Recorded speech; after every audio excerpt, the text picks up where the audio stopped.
All right. Hey, everybody. Welcome to day 13 of Sefer Hamitzvot. Doing good. 2 weeks. Anyway, also happy Pesach Sheni. Very special day. Make sure to have matzah. And remember, you're never stuck. You always have a second chance and a third chance and a fourth chance. And it's never over. Okay. Today is a very long Sefer Hamitzvot because we are learning the laws of Ovdei Kochavim, basically serving idols. So it's one of the longest days. We are going to go over 12 mitzvahs. Okay, so we'll try to do it in a comprehensive, but of course, swift manner.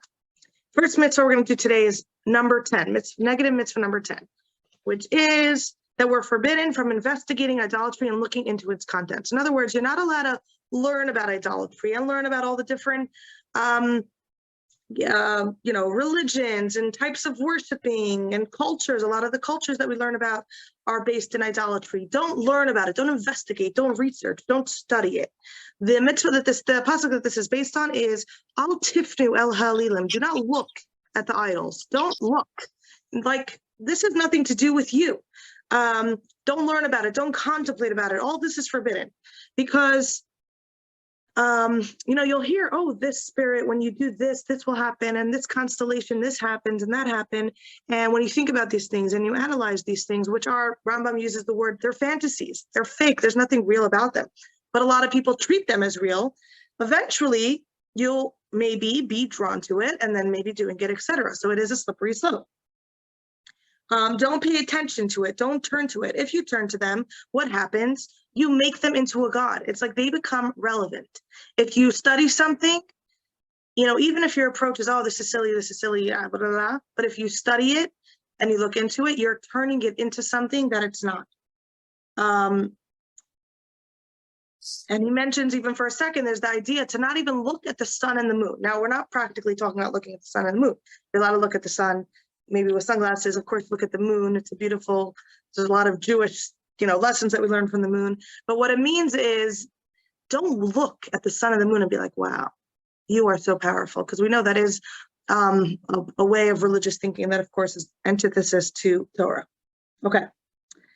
Next is the 47th negative mitzvah, which is, we're forbidden from entertaining any thoughts which could lead to one to accept ideas contrary to those of Torah. Essentially, we are not into free thinking. And the pasuk that this is based on is don't turn after your heart and after your eyes. Okay, so we do not believe in free thinking, in liberal education, and just exploring ideas for the sake of exploring ideas. Yum, I want some merit. We think, we analyze, we explore, but what do we think about and what do we learn about? Torah. That Torah is God's way of thinking, and therefore it's our way of thinking. Everything else is not an option. Okay. In other words, if Hashem thinks so, then I think so too. That's my thoughts. I would like very much to be aligned in the same thoughts that Hashem does. Now, does that mean we can't ask questions? Of course we can. We are encouraged. Hashem says this. Oh, interesting. I don't get it. Explain it to me. Absolutely. Ask, delve, but know that it's the truth, even if you don't necessarily understand it. People, it's ironic because people like to say that Maimonides was the more, outside thinker, not as like small-minded as other sages. And he writes very, very strong language. He says, literally, limit your thought process, build fences, and the only thing that should come inside are Torah thoughts. So, and essentially, exploring other thoughts can equate, or maybe does equate, to atheism. Another point which is brought out here is that also anything immoral, right? Don't go after your heart. Just because it's a temptation, it might be immoral, and we're obviously very against that. Shlomo HaMelech says that it's deeper than death. So the idea of sexual freedom and immoral behavior is completely the opposite of the Jewish approach. And then there is an idea of dam eshetasha, which means you should know kind of how to answer, right? There's a lot of atheist opinions. There's a lot of skeptics. There's a lot of this and that. Why God? Who God? You should know what to answer. But it's because we have an obligation to try to teach people about Torah. So it helps. The more knowledge you have, then you're able to engage somebody, right? But like if you're completely ignorant about how to answer someone who says, well, how do you know God created the world? And what about the Big Bang and evolution? Then you're not going to be so successful for those people. But we're not learning it because we like, oh, let's compare. So there's the evolution theory and there's the God theory. Which one do I like better? If I'm getting to know any of those areas, it's only for the purpose of so that I can be able to educate it truthfully somebody else that needs it. So you also have to know, what's a pitfall for you. Okay, the next mitzvah is the 60th negative, which is we are forbidden from cursing God's name. You are not allowed to curse.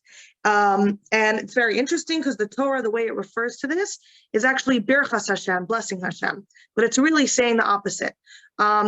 This is something the Torah uses a lot, this method. It's called lashon saginar, which means that's the way we refer to a blind person, is that they have tons of light. So it's basically saying the opposite. But really, so anytime you come across the laws of benching Hashem, really what we're referring to is not cursing God.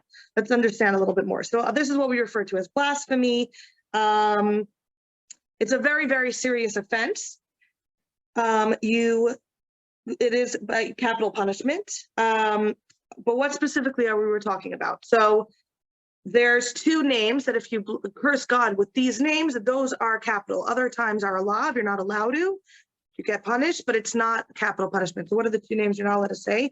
One is the Shem HaMiyuchad, the Shem HaMeforish, the one name, which none of us actually know how to pronounce. It was only said in the temple. And even, I think they were trained every 7 years. It's spelled Yud and Hey and Vav and Hey, but we don't know how to say it. Even if you say it with the nekudos that are there, it would be saying it wrong. Obviously, we don't even pronounce it, right? When you see it in the Siddur, instead of saying that, because we don't say it, we say ado instead. And the way that it's referred to, let's say specifically in Hasidic or Kabbalistic, is when they're referring to that name, they call it Shem Havaya. That's to understand, that's because we analyze all the different names of God and what they're representing. So Shem Havaya is when you're talking specifically about Yud. The proper way to say it, if you're not saying it, is Yud K Vav K. So you're not even alluding. So, and just another like practical, there's something obviously blasphemous and not Torah called J's witnesses. And because it's completely the wrong pronunciation, because that's a takeoff that they're trying to pronounce Yud K Vav K, we shouldn't even say that word out. The other name that if you curse God with that name, it's blasphemous and it's the worst punishment, is the word Adnai. I'm not pronouncing it properly, which we do say in davening. So if you say it, if somebody says that word fully, and curses, that would be capital punishment. There's other names of God, of course, Elohim, Shakai, Kel, etc. That's against the rules, but it doesn't hold the same weight as cursing out God's, kind of like the big names. Okay, next mitzvah is negative commandment number 6. We're forbidden from serving an idol, even in a manner other than one of the 4 types of service. Okay, so I don't know, it's funny why the Rambam does it in this order. But basically, there's 2 points. The next mitzvah we're going to do is that there's 4 typical ways that somebody would serve an idol. And those typical ways are by bowing to them, to bring up sacrifices, to bring up incest, and what's the other one? Incense. I said incest. Incense. Where is it? Oh, and slaughtering. Okay. Oh, and wine libations. That's the one I forgot about. Okay. So these are kind of typical worships. And lahavdil, that's how we worship Hashem as well, right? So that's one negative, that you can't do those. But here we're talking about is even if something doesn't fit into this category, but it's a specific way that they serve. Let's say there's this one idol, and Torah actually gives a few examples. This idol, this is the way that it's served. Even if no other idol is served that way, because that's kind of, this is what you do here, then you're not allowed to do that. And unfortunately, there are very crazy things that are done. We'll give 2 examples that the Torah mentions. There was one idol that the way, it was a very big rock, and the way they would serve it is by throwing a stone really hard at it, okay? So, and I believe nowadays in India or wherever, there's things that are, reminiscent of these ancient traditions. So even if you're like, this is so ridiculous, let me just throw a rock, because that's how that idol is worshipped, you're not allowed to do it. Another example is there was an idol that the way they would service it was by defecating on it, like literally strangest thing in the world, right? Disrespectful. What kind of religion is this? But still, you're not allowed to do it as a point of worship because that's what they would do. Okay. Next, the next one is the fifth negative, which, oh, okay, this is what it's saying here. So those are 4 kinds of worship, right, that you're not allowed to do. So it's saying, even let's go back to that big stone rock, where the way they would worship is by throwing a stone. But there, even though they wouldn't necessarily bow to it or bring up sacrifice or the regular stuff, but any type of worship, any type of typical worship to any idol, even if that's not how they worshiped, is forbidden. So Torah really goes into details. The next mitzvah is the second negative mitzvah, so it's high up there in the order of things in terms of chronological order, is that we're forbidden from making statues. Okay, so the pasuk is you're not allowed to make a statue of an idol. You're literally not allowed to build an idol, which leads us to the next prohibition, which is the third one, is that we're even forbidden from making an idol for somebody else, even if they're not Jewish. So of course you're not allowed to build an idol for yourself. The separate prohibition that you're not allowed to build an idol for somebody else. The pasuk is don't make for others as well. And this could be an issue, of course, in business potentially. The fourth negative commandment is that we're not allowed to make a form of a human, okay? And the pasuk is you're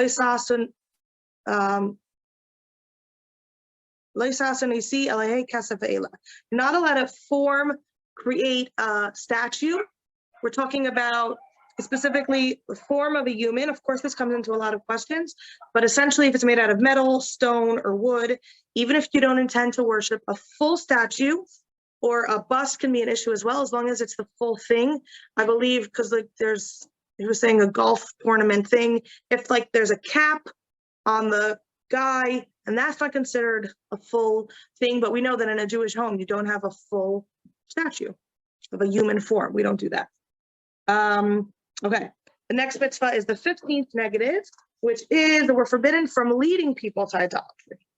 And the pasuk is Yetzu anashim b'nei Belial mikir b'chav yedichu as yeshvei aram lemar. It's a really serious sin to influence others to serve idol worship.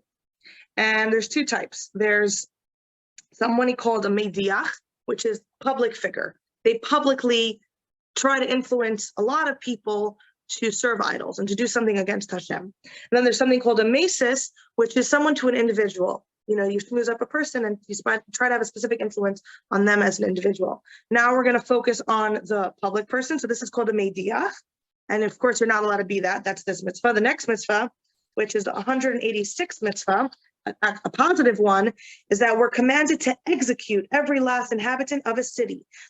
Sometimes what happens is mediach was so influential, he converted, so to speak, an entire city to be what we call ir hanidachas.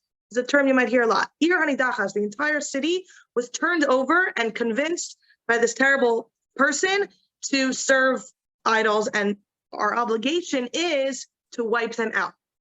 Fun fact, and Torah says this never happened and this never will happen. Because even if a large majority of people, or like, right, think of the times of Hanukkah, a lot of them went the way of the Greeks, but never happened that an entire city. It's impossible that not one Jew will maintain his connection to Hashem and his worship to Hashem.